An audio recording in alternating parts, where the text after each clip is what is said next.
Let's take a look at another question. We're not going to do the full question, but I'd like to kind of raise this as an issue.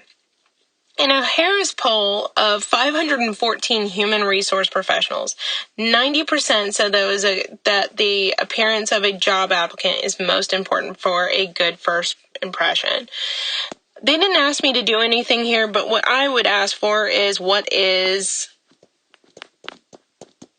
P hat and what is X and what is N, because that is really all you need in order to do a confidence interval, whether you're doing it by hand or using the calculator. Well, they do clearly give us our N, our total sample size, which is our 514 professionals that they have to choose from. And they do give us P hat. They go ahead and give us P hat as a decimal. That's our 90%. So if they ask me what is P hat, I'd say, oh, they already gave it to me. They already divided it out. It's 0.90. So actually, if you were doing this one by hand, your P hat's already given to you, which means your Q hat would be the other 10% or 0.10. And you'd be set and all ready to go. Because you have your P hat, your Q hat, your N. You would just need your confidence level that they'd be asking for if you were making a confidence interval. However, if you were using your calculator, you would need an X as well. They don't just want P hat. They want an X and an N. So what would you have to do? You'd have to find X. Well, how do you find X? Well, you'd have to use this 90%. 90% of what? Well, you'd have to take the 90% of the 514 and multiply those. So you'd have to go off to the side and say, well, what is 514 times your 90%? So I'd have to turn that into a decimal, which is 0.90.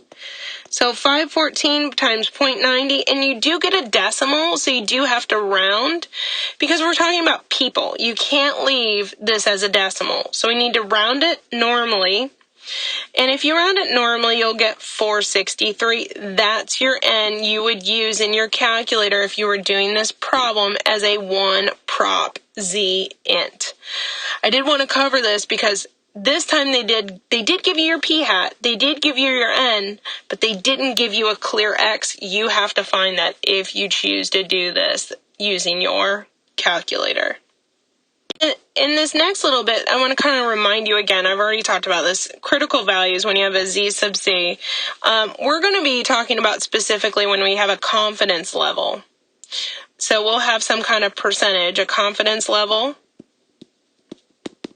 And normally we end up inputting them into our calculator, but if we're doing this by hand, we do need to be able to do problems where they just ask for a confidence level, meaning you don't have the calculator doing everything for you to find this Z value. So let's look at finding something for, let's say, some generic percentage. So the first thing that you would do is take your percentage and turn it into a decimal. That's your confidence level. And you'd go ahead and say, well, if I'm looking for a Z value, I need to draw my normal distribution. And because we're dealing with a confidence interval, there are two N's. And what's going to go in the middle here of your two ends of your confidence interval to find the Z value that you're looking for is always that decimal, that percentage as a decimal. So this would be your confidence level as a decimal.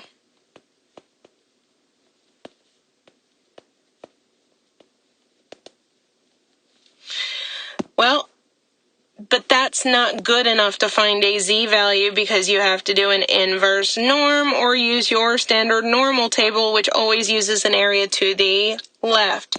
So in order to get that area to the left, you also need to know what the two ends are. Well, if you've already got the decimal for what's in the middle, you need to take 1 minus what's in the middle to get the two ends. But then there's two ends, so you have to divide it by 2. 1 minus whatever was in the middle, and then divide that by 2. Then to actually find the z value, what we're going to plug into the inverse norm to find this value, I need to take all the area to the left, which means I need to add up whatever was in the middle and what was in that left-hand tail. Once I add those two together, all the area to the left will go inside of my inverse norm. And then once I do my inverse norm, that will give me my z value, my critical value.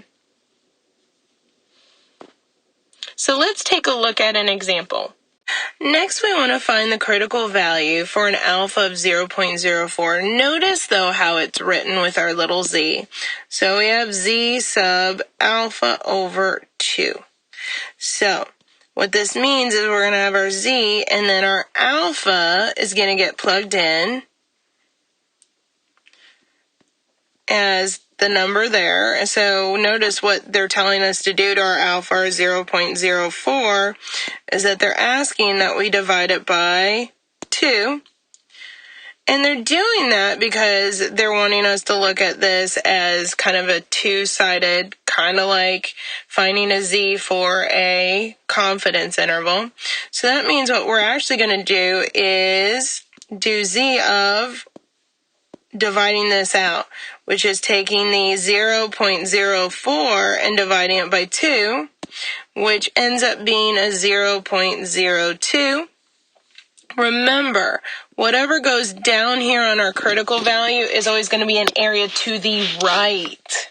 So that means when I go to draw my normal distribution, and I draw my little value for where I want to find my z, my critical value, it means that they're going ahead and giving me the area to the right, which is going to be a 0.02.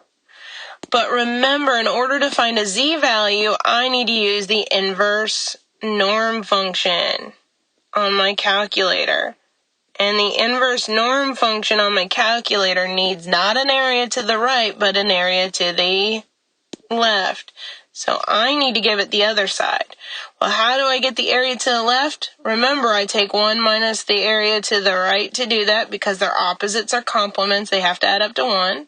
So we'll do 1 minus the 0.02, which is 0.98. So we'll do that is what we're going to use in our inverse norm, or is there 0.98 here. So let's plug that into our calculator, and we'll do an inverse norm of 0.98. And let's see what we end up with.